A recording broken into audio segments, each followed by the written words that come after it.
साल भर तक घर में कोई भी फंक्शन हो, कोई भी कार्यक्रम हो, हम सोने के गहने नहीं खरीदेंगे।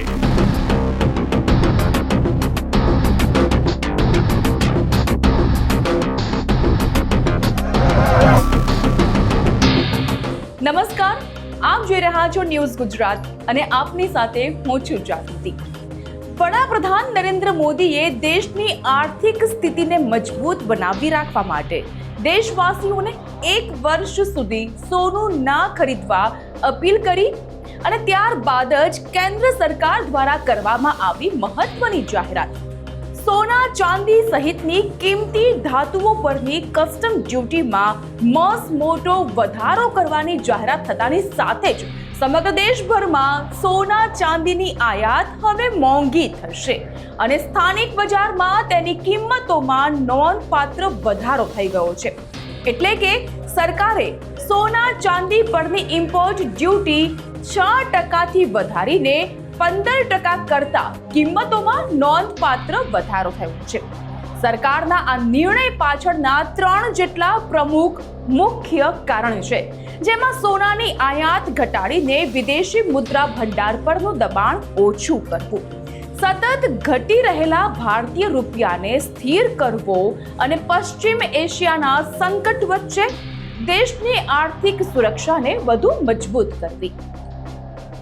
સરકારના આ નિર્ણય બાદ મલ્ટી કોમોડિટી એક્સચેન્જ એટલે કે MCX પર સોના અને ચાંદીમાં જોરદાર તેજી આવી, જેના પગલે સોનાના ભાવમાં 10,000 અને ચાંદીના ભાવમાં 21,000 થી વધુનો ઉછાળો નોંધાયો છે। ઇમ્પોર્ટ ડ્યુટી વધવાથી તમારા ખિસ્સા પર હવે કઈ રીતે તેની સીધી અસર થશે તે જાણીએ। 24 કેરેટ 10 ગ્રામ સોનાનો ભાવ 6% કસ્ટમ ડ્યુટી સાથે 1,50,000 રૂપિયા હતો, જેમાં 9,000 રૂપિયાનો શુલ્ક સામેલ હતો। એટલે કે સોનાની કિંમત શુલ્ક વગર 1,41,000 હતી, પરંતુ હવે ઇમ્પોર્ટ ડ્યુટી 15% થઈ ચૂકી છે, જેના કારણે સોનાની અંદાજિત કિંમત 1,62,150 રૂપિયા થશે। એટલે કે સોનું 12,150 રૂપિયા પ્રતિ 10 ગ્રામ મોંઘું થઈ જશે, જેની સીધી અસર આપણા ખિસ્સા પર થશે। હવે તમને સમજાયું હશે ને કે ભાવ વધારાનો બોજ આપણી પર આવે તેના કરતા તો વડાપ્રધાનની સલાહને સમજીએ તો તે દેશની આર્થિક સ્થિતિને તંગ બનતા અટકાવી શકે છે।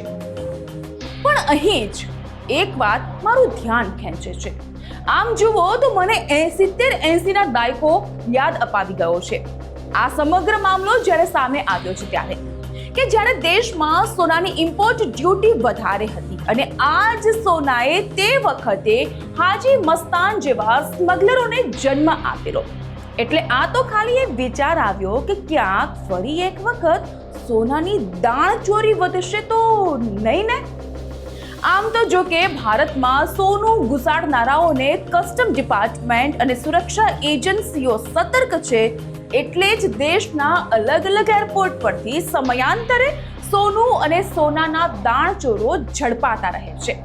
એટલે સોનાના સ્મગલિંગની તો બહુ ચિંતા કરવા જેવી બાબત નથી, પણ હા, સામાન્ય મધ્યમ વર્ગીય માણસનું શું થશે એ સવાલ છે। અને એમાં પણ ખાસ તો જેમના ઘરમાં પ્રસંગ છે તેમના ધબકારા સોના ચાંદીની કિંમતો પહેલા જ વધારી ચૂક્યા હતા, એ હવે શું કરશે એ સવાલ પર વિચાર માંગેલ તેવો છે।